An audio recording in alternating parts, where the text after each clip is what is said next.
Chapter 45. Fun pranks, and sudden dark events. "Why does it keep glaring at me?" Salazar asked, as he stared at the giant squid that was stuck to the window. "It's not," Neville said with a chuckle. "It's just your guilty conscience playing tricks on you." "No, it is not. It is glaring at me. It's almost like it knows," Salazar whispered, causing everyone to laugh. "Who cares about the flying sushi?" Nora yelled. "What about me?" Jolly pushed Speaker into the water and I nearly froze to death. Even Pigeon and the peacock laughed at me. "Were you turned into a snake sickle?" Fred asked. "Or how about a Nora sickle?" George added. Nora turned to glare at the twins. "I will bite you," she said with a threatening hiss, causing everyone to snicker. "Don't worry my dear, I have a plan to get Godric back," Salazar said as he smirked at Godric, who had started to laugh. It had been a month since the second task, and everyone was still talking about the giant squid incident. Minerva and Poppy had not been happy with Salazar, and after the task he had received several stinging jinxes to his backside because of it. He had tried to apologize again, but they weren't willing to listen. When Rita published her account of the second task, the flying squid incident was talked about in true Rita fashion, which caused an uproar in the wizarding world. In the days after, several people from the ministry came to Hogwarts to talk to Salazar and ask how he did it. He just shrugged his shoulders and said he didn't think it would work, but he had decided to try it anyway. Tests were done with the summoning charm, and it was found that only very powerful wizards could summon living things, but there was a distance limit to it. Albus had tried to summon a member of the Accidental Magical Reversal Department from Hogsmeade, with no success. This was tried several times with different people casting it, but it was eventually determined that people could only summon living things if the living thing was less than 100 yards from the caster. How Harry Potter was able to summon living things remained a mystery, but everyone eventually chalked it up to him being the boy who lived. That explanation was quickly accepted by everyone and it was dismissed, much to Salazar's relief. Among the student body however, he was a hero. The twins and other Gryffindors made mention of it every chance they got, and even some of the neutral and light Slytherins were proud that one of their own had made the discovery. The Ravenclaws dove into the new information and studied it from every which way possible, while the Hufflepuffs congratulated him on the discovery. Needless to say, it had been the most entertaining thing to happen at Hogwarts in a very long time. At the current moment though, Salazar and Godric were working with the children on the Patronus charm. The children had come a long way since they started, and by now everyone was able to cast really strong shield patronuses. "Have they said what the last task is going to be yet?" Hermione asked, as she cancelled the shield patronus and readied herself to cast another. "Not yet," Salazar replied with a sigh, as he watched Blaise cast the charm. "I wish they would hurry up though. How are we to prepare for it if we don't know what it is?" "Actually you mean to say, how can I think up ways to help Cedric win if I don't know what it is?" Blaise laughed, causing everyone to snort. Salazar grinned at him. "You know me too well my young friend," he said with a laugh. "The only thing they have said is that we will be told when time for the last task draws closer. The date for it is June 24th. And tomorrow is April 1st. Hermione said, chewing on her bottom lip in thought. "We have 3 more months to go. That's a long time to wait." "I know," Salazar said, shaking his head. "That's right ladies and gents, tomorrow is April 1st and you know what that means," Fred said in a sing-song voice, as George grinned widely. Everyone groaned in unison. Tomorrow was the twins' 17th birthday, and nearly everyone had been dreading the day because the twins had been hinting at a major April Fool's Day prank. However, what everyone didn't know was that Salazar had been in cahoots with the twins, and was planning a surprise separate attack on Godric to get him back for pushing him and Nora into the lake. Fred and George had their own plan to prank the entire castle, though they needed Dobby's help to do it, which meant Salazar knew what they were planning. "I got it! I got it!" Neville suddenly cried. They all turned sharply to find a medium-sized, bright, silvery animal with long claws and sharp teeth looking up at Neville as if it was studying him. "What is that?" Blaze asked, peering closer at the animal. "A wolverine," Gordruk said with a proud grin, as everyone began congratulating Neville. "They symbolize power, ferociousness, defense, strength, and my personal favorite, courage, among other qualities," he added. "I thought it would be a lion," Fred said with a grin. "I like it." Neville laughed as he bent down to look at it closely, causing the wolverine to rear up on its hind legs to get a better look at him. "Neville, I'm so proud of you," Gordruk said, patting him on the back. "Here's something you all may not know. My first thought for Gryffindor's house animal was actually a wolverine, but one day Rowena told me that I always reminded her of a lion because of the way I look, so I went with it instead." "Really?" Neville asked, looking at Gordruk curiously. "Yes," Gordruk said, smiling at the lad. "However, now you have to try the charm again." Neville groaned slightly, but he repeated it with enthusiasm and was able to gain the same results again. Neville's success spurred the others on, and they began to eagerly try harder to find out what their corporeal patroness might be. The children continued to practice for the remainder of the evening, but shortly before curfew Severus entered the room just as Hermione squealed. "I did it!" she cried, causing everyone to start cheering. A silver otter was swirling around the room, and the look on Hermione's face said it all. She was so happy to have finally gotten it right. "Quite amusing that it's an otter, Miss Granger," Severus said, after the noise died down a bit. "But a beaver would have been more fitting, seeing as you both have the same big front teeth." Hermione glared at the disillusioned professor, before letting a small smirk appear on her lips. "Thank you for the compliment, Professor Snape," she said with a large smile, showing off her front teeth on purpose. "We already know that insulting Gryffindors is your way of showing us that you are happy about our accomplishments." "Preposterous," Severus drawled, but he had an unseen grin plastered on his face. "Leave it to a Gryffindor to confuse an insult with a compliment." "We love you too, Professor," she said with a chuckle. "Dunderheads, the lot of you," Severus replied, but this time his chuckle gave him away. Salazar snickered. "Well, Neville has been able to produce one as well, and it turned out to be a wolverine." "I thought it would be a lion," Severus said with a hint of amusement. "Considering Longbottom is the very definition of a Gryffindor. Impulsive, reckless, hot-headed." "Oh, shut up, Severus," Gordruk said, laughing loudly and causing the children to burst into giggles. "What can we do for you?" Salazar asked after he stopped laughing. "I have to speak with you both," he replied, suddenly turning serious. "I'm torn on a decision that I have been thinking about for some time, and I was wondering if you could help me." "We can certainly try," Salazar said, as the children took the hint and began gathering their things. They all said goodnight, and Gordruk told them that they would resume practice tomorrow. Blaze took his things to his room, saying that he was going to study for the horrible potions test tomorrow, which caused Severus to chuckle again. By the time everyone left, it was just Salazar, Gordruk, and Severus in the common area of the snake pit. "What is on your mind, Severus?" Salazar asked, after he sat down in his favorite green chair. "It is difficult to put into words," he said, sighing deeply as if he was still uncertain about saying what was on his mind. "The past few years have given me a fresh new outlook on life. Before then I was a downright miserable, poor excuse for a human being, and didn't care at all about myself, much less anyone else, but now I have so much to look forward to. I have real friends and most importantly, a family," he said, giving Salazar an unseen smile, but then he sighed once again and continued.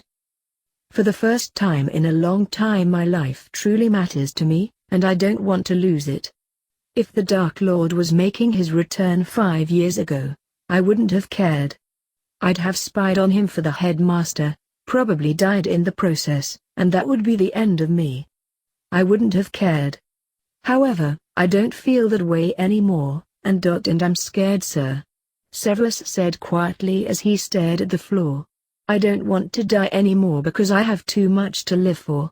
I have a surrogate nephew that, damn it all, acts just like his father, but I love him.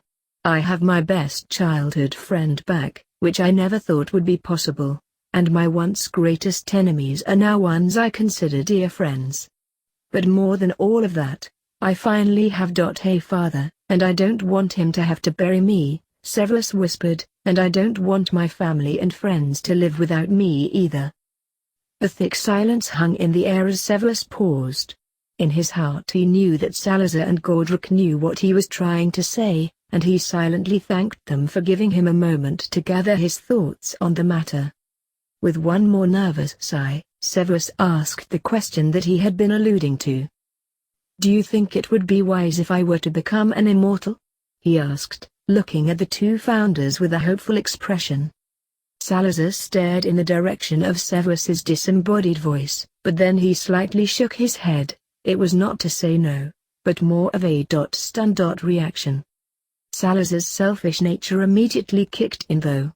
He wanted Severus to live through this upcoming war, and remain unharmed along the way. Immortality would certainly come in handy, because he didn't want to have to bury the young man. Especially now that Severus had something to live for. Salazar considered him a son, and what father wanted to bury his son? But the little voice in the back of Salazar's mind fought its way to the front. He knew that Severus was likely to end up miserable in a few hundred years, especially after Lily and Harry's deaths. He remembered when he had to bury his own friends and family, and it was often very lonely afterwards. In fact, it wasn't until he met Nicholas and Prenelle that he actually started living again. But then again, Severus had Merlin, Godric, and Salazar himself. They would never die. Oh, how Salazar was torn over this. It was Godric that finally broke the silence, as an unseen Severus continued to gaze at the two founders.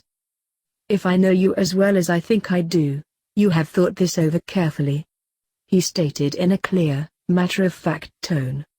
"Yes, sir," Severus said, nervously glancing at the quiet Salazar, who sat in his chair with his head bowed and lost in thought. "Are you asking for permission, or are you asking for advice?" Godric continued, but in a more caring and quiet manner. "Because immortality is not to be taken lightly, Severus." "A little of both, sir," Severus admitted quietly, as he shot another glance in Salazar's direction. "I thought as much," Godric said with a small smile. "If you were one of the children I would say no without hesitation, but you are not a child. You are a grown man that is perfectly capable of making a decision like this on your own. However, I must caution you.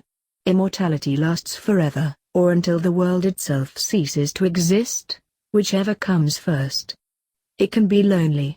May I ask, what will you do when Harry, Lily, James, Remus, Sirius, and all the children you have come to love are dead and gone? Have you thought about that? What will you do if any of them are lost in this coming war? How would you feel if they died, and you lived?" "I have thought about that," Severus said with a small nod, as he stood up and began to pace back and forth in front of the window. "I would feel that a small part of me has died and I would miss them terribly, but I think I could carry on. After all, I do have you, Salazar, Merlin, and to some extent, Mr. and Mrs. Flamel. I wouldn't be completely alone in the world." "That is true," Godric admitted with a nod. "But you have to understand that eventually we all may drift apart. People change over time. Now that's not to say we will never speak at all, but we all have our different ways of doing things, our own interests, and our own lives to live. We could grow tired of each other, or any number of things really. Forever is a long time." "Godric is right, Severus," Salazar said with a loud sigh, finally breaking his silence. "My first thought was to say yes, of course, but it would have been for purely selfish reasons. You are a son to me, and I don't want to lose you. However, I don't want to subject you to a life of misery once you have lived for several hundred years. The only thing I will say is this: it is up to you, Severus. Only you can choose to live forever. We cannot make that decision for you, but we can caution you on its drawbacks. Indeed. Godric agreed. I say give it more time. Really contemplate on the pros and cons of this decision. If you feel it is not worth it, then that is fine, but if you still want to go through with it, that is fine too. It's as Salazar said, we cannot make this decision for you. If you choose to go through with it though, you will have to speak to Merlin. Salazar said. We cannot perform the ritual for you. It has to be Merlin for it to be done right. Many have tried, and failed, to obtain immortality on their own, myself included. He is the only one that has been able to achieve it successfully, and allow you to remain in your right mind. Case in point, Voldemort. Godric said. Exactly. Salazar nodded. Horcruxes were the worst possible route he could have taken. He added, shaking his head at his stupidity. But sir, what about the Flamels? Severus asked, with a tinge of confusion in his voice. They are immortal. Salazar chuckled a bit. No, through the elixir of life, Nicholas and Perenelle have obtained longevity, not immortality. He stressed. Merlin and I constantly argue over the issue. He says he has obtained longevity, because he always says where would I be if the world ended, but I disagree with him on the difference. Salazar said with a grin. But anyway, the elixir of life does not afford the same thing as immortality. If Nicholas and Perenelle were to get struck by the killing curse, then they would die. They can die just like anyone else. The only difference between them and a normal witch and wizard, is the fact that they can live until they choose not to, or as I said, they're killed. Godric nodded in agreement. They say that there is no way to shield yourself against the killing curse, and there is not. However, if you can shield yourself from death itself, you have protection from the killing curse. That's what the immortality ritual is, a shield from death. I agree, Salazar said, but that doesn't mean you still can't get hurt. You can still bleed, feel pain, and so on, but you can't die because of it. So you can still feel the torture curse? Severus asked. Yes. Godric and Salazar said in unison. That was the Dark Lord's favorite thing during the First War. Severus said, shaking his head. One little slip-up would earn you a torture curse, and a major slip-up would earn you the killing curse. I know. Salazar said with a loud sigh. I gleefully watched many a Death Eater got killed or tortured the last 2 months of the war because of Voldemort's paranoia. However, this time around you can expect much worse. The Horcruxes he has made will be a major contributing factor to that. He will be extremely unstable. Whatever choice you make, Severus, be very careful around him. If you choose to become immortal and he hits you with the killing curse, it will bounce off of you and your cover will be blown. If you are not quick enough to get away after that, he can, and probably will, torture you into insanity. That's after extracting the information on just how you were able to survive it, out of you. Just like the Longbottoms. Severus whispered with wide eyes. Yes, and you will go through eternity like that. Salazar said, looking at the young man with sad eyes. I don't want to see that happen either. You have a lot to think about, Severus. Godric said, giving the still unseen potions master a small smile. But we trust you to make the right decision that best suits you. Indeed. Salazar said with a firm nod. I still have a lot to think about, it seems. Severus finally said after a long pause in the conversation. Thank you so much for your insights on the matter. I will certainly take all that you have said under advisement. I know you will. Salazar replied. Just don't make it a rash decision. Do it for the right reasons, not the wrong ones. I will, sir. Thank you. Severus said. I must be getting back to my office. It is late and I still have papers to grade. Again, sirs, thank you. Anything you need, Severus? Gordruk said. "We are always here for you." "Always," Salazar said, smiling in the young man's direction. "I know," Severus whispered, before he took his leave and silently left. The next morning dawned bright and early for Salazar, and as he got dressed, he thought about the conversation the night before. He still knew what he hoped Severus would do, but he also knew that it wasn't his place to make the decision for him.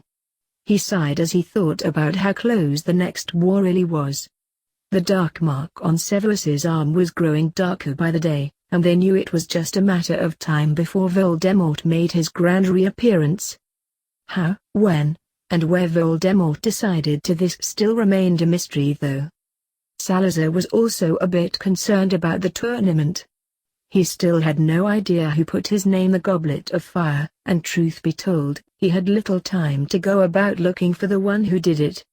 He still felt that Albus, or possibly Karkaroff, had done it, but there was no way to prove it. However, as he continued to go about his morning routine, his thoughts shifted to the upcoming chaos that was soon to hit Hogwarts.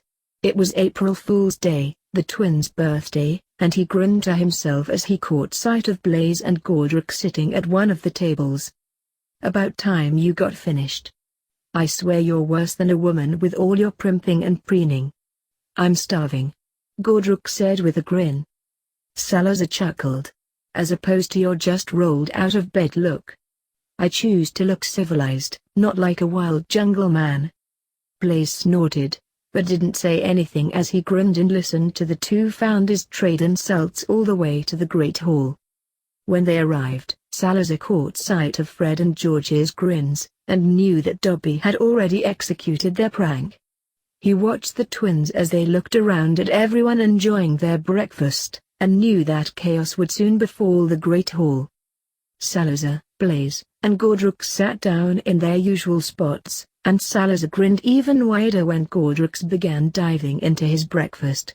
Salazar, however, took out his transfiguration homework and began checking it over, while trying to ignore the gnawing hunger pains in his empty stomach. It took about 5 minutes for Blaise to realize that Salazar wasn't eating. Then the young man dropped his fork back into his plate with a loud clatter. "Oh no," he whispered, looking up at Salazar, who was trying to pretend that he didn't hear him. Though the grin plastered on Salazar's face gave him away. "Oh no," Blaise whispered again, then turned sharply in his seat and craned his neck to look over at the Gryffindor table.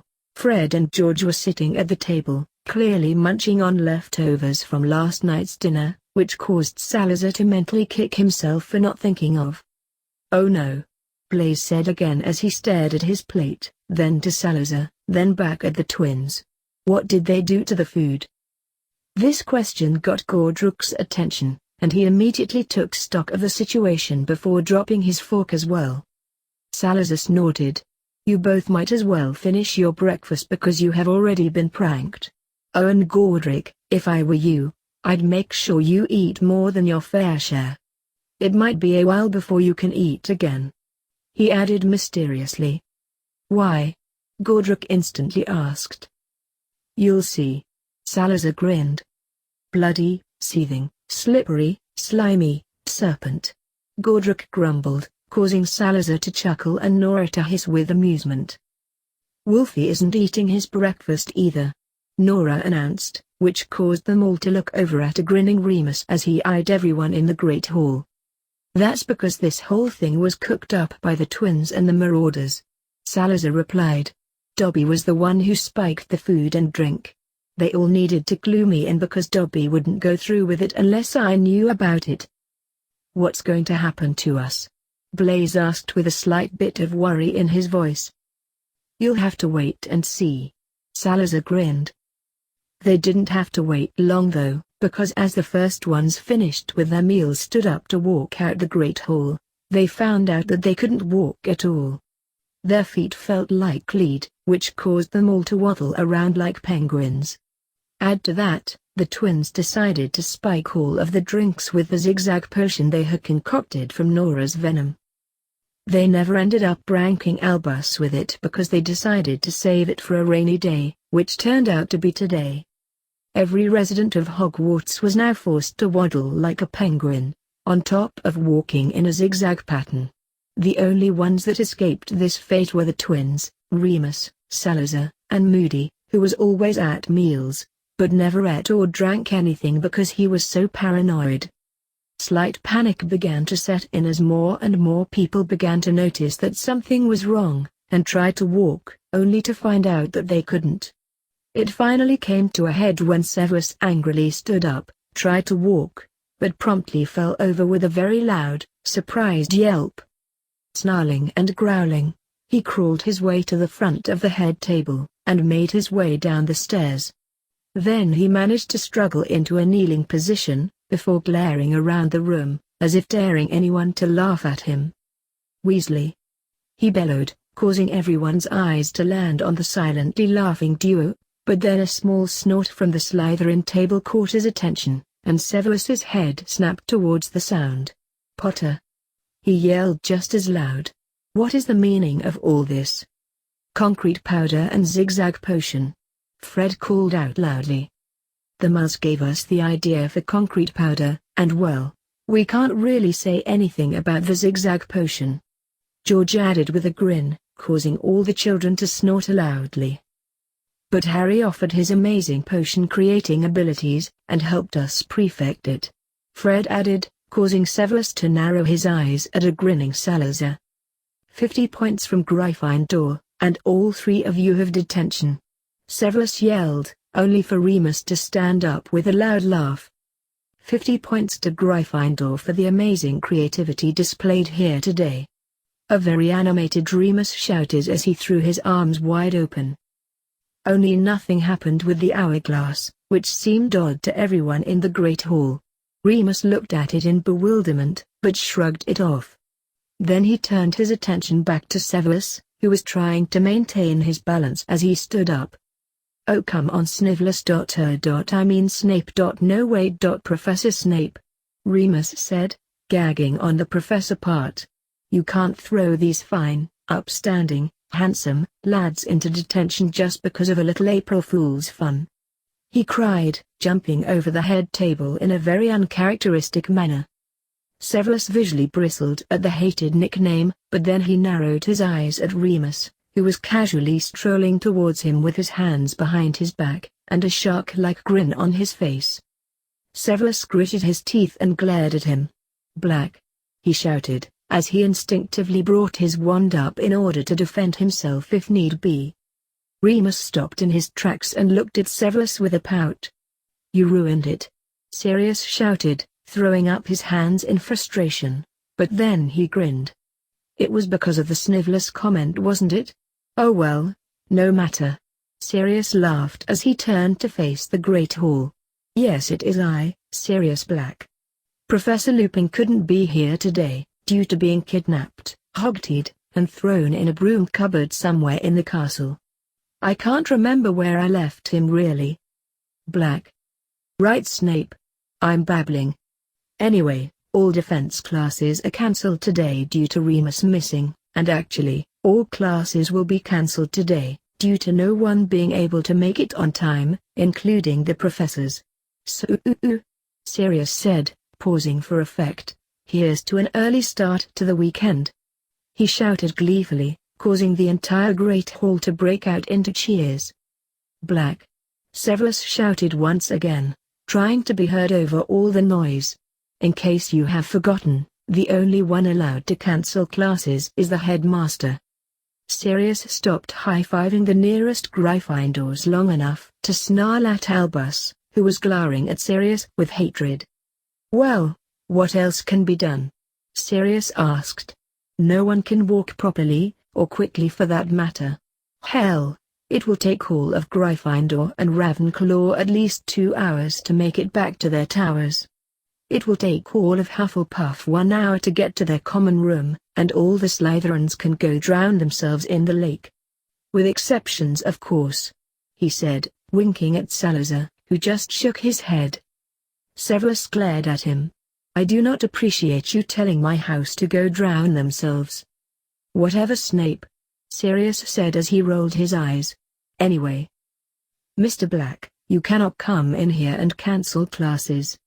Minerva shrieked, as she very slowly, yet carefully made her way out from behind the head table. "And I demand that these pranks be reversed this instant." "Well, that is the problem, Professor McGonagall," Fred said sheepishly. "The effects of the concrete powder last for exactly 7 hours, which non-coincidentally, is the same amount of time classes are in session each day.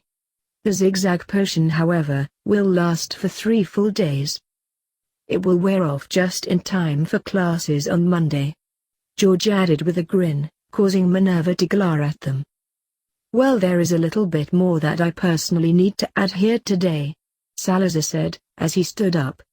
Sirius grinned at him. "You have the floor, my good man," he said, as he bowed low. Salazar laughed at him, before turning to Godric. "Gordy, you are my best friend in the entire world, but I cannot let you get away with the stunt you pulled it during the second task. This is payback," he shouted.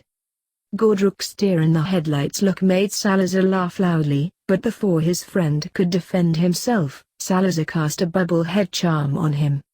Then, with a large grin, he quickly surrounded Godric in a very cold ball of water. Godric tried to jump up, but realized he couldn't because of the twins' pranks, so he rolled over onto his back to look up at Salazar, who was standing over him laughing. No matter what Godric tried, he could not get out of the water, and it flowed around his body, mimicking every move he made. "Cold, isn't it?" Salazar asked with a wicked gleam in his eye. "That's how the lake felt when you pushed me in it," he emphasized. "Everything you try to do today will not end well. Every piece of paper you touch will become soggy, every book will be ruined, and not one spell will make it past that water. You can try to get out of it, but you will fail," Salazar said gleefully, while rubbing his hands together. "I'll tell you this though, it will wear off tomorrow morning." Godric narrowed his eyes at Salazar and tried to speak, but no sound came out. "What was that?" Salazar asked, cupping his hand to his ear. "I'm sorry, I couldn't hear you." "What?"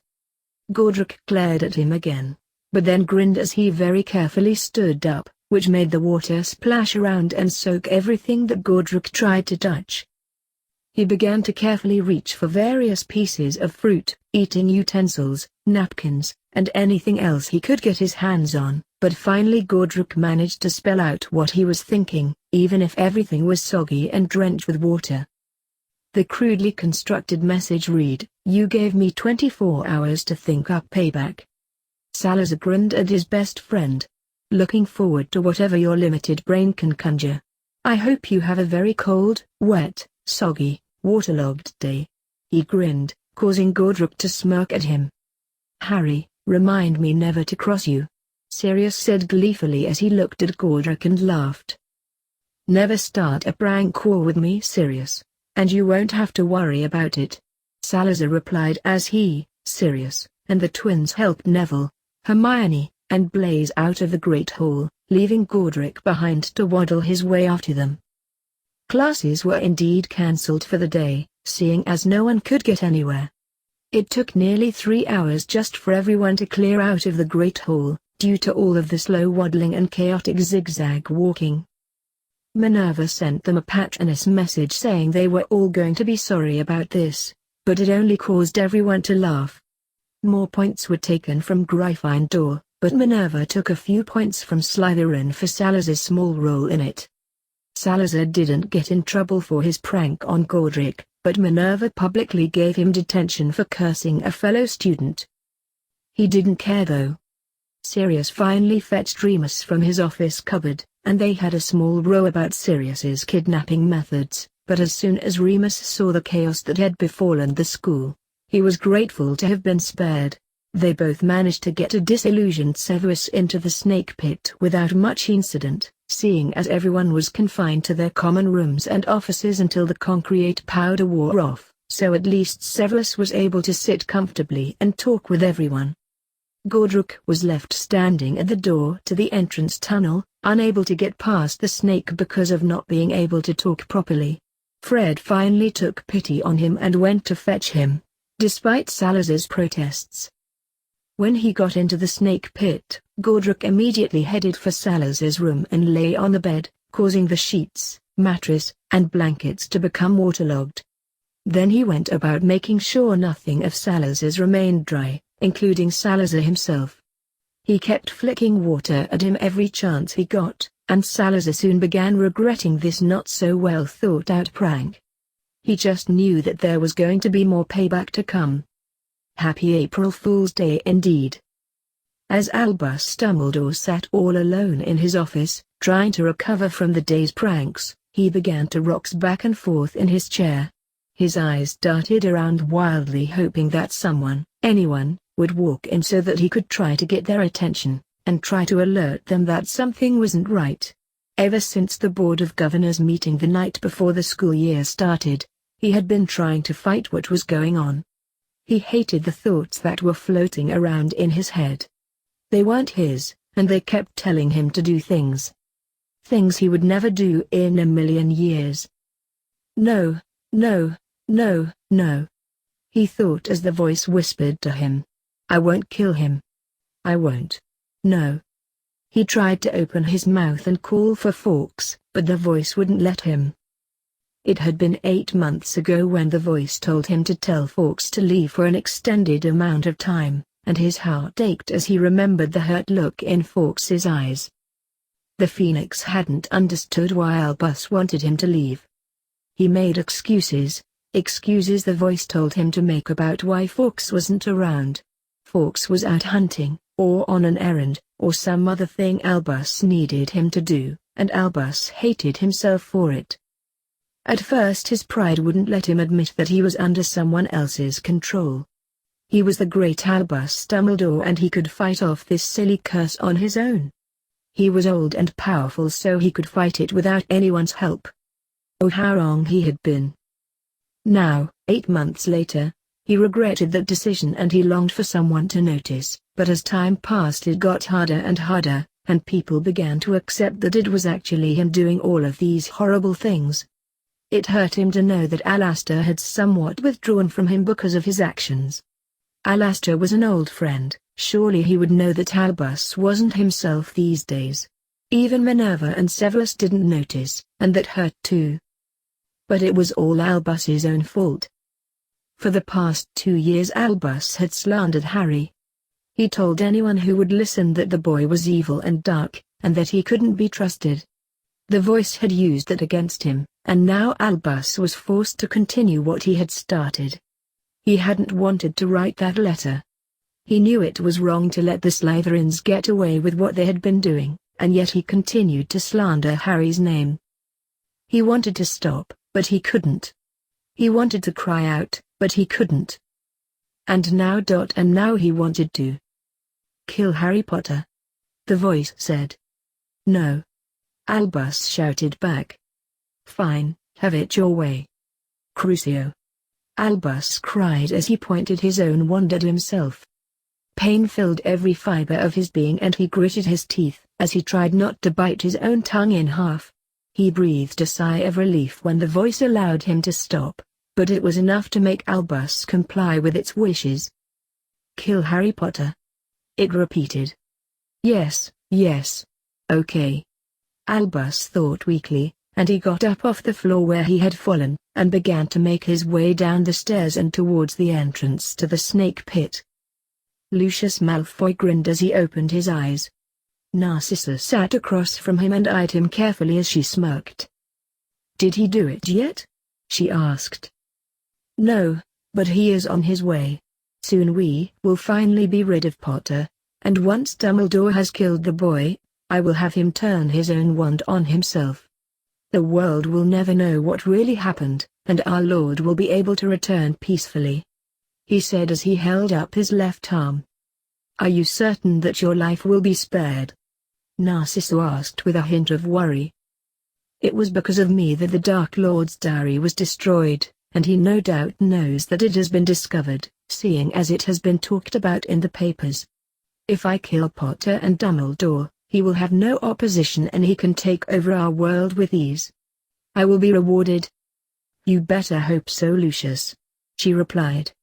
If Sirius finds out we had something to do with it, I will be banished from the Black family and then we would be forced to live in squalor," she hissed.